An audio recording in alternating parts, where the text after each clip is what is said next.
ഗോകുൽ കർത്ത് എഴുതി mankind publish ചെയ്ത മഞ്ഞ് തിന്നുന്ന മനുഷ്യർ.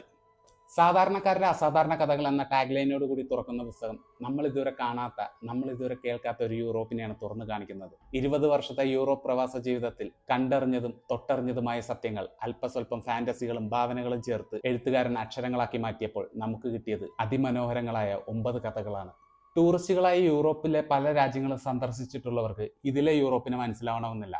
കാരണം അവരാരും ഇതിലെ ക്രിസ്റ്റീനയെയും റാഷിദയെയും അർപ്പിതയെയും ഫെഡറിക്കിനെയും പാസിയെയും പരിചയപ്പെട്ടിട്ടുണ്ടാവില്ല. ബൾഗേറിയയിലെ വിവാഹചന്തയും ആംസ്റ്റർഡാമിലെ റെഡ് സ്ട്രീറ്റുകളും അങ്ങനെ പല പല സ്ഥലങ്ങളിലെ പല പല ജീവിതങ്ങൾ എഴുത്തുകാരൻ അക്ഷരങ്ങൾ കൊണ്ട് വരച്ചിട്ടപ്പോൾ ബെന്യാമിൻ സാറിന്റെ പ്രശസ്തമായ വാക്യങ്ങൾ ഒന്നല്ല പലവട്ടം ഞാൻ ഓർത്തുപോയി. നാം അനുഭവിക്കാത്ത ജീവിതങ്ങൾ നമുക്ക് വെറും കെട്ടുകഥകളായിരിക്കും.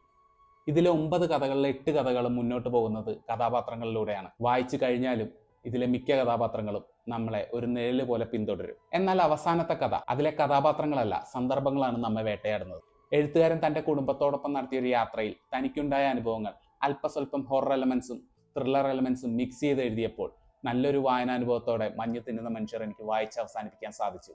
നിങ്ങൾക്കും സാധിക്കും. വായിക്കുക. മാൻകൈൻഡ് പബ്ലിഷ് ചെയ്ത് ഗോകുൽ കർത്ത് എഴുതിയ മഞ്ഞ് തിന്നുന്ന മനുഷ്യർ.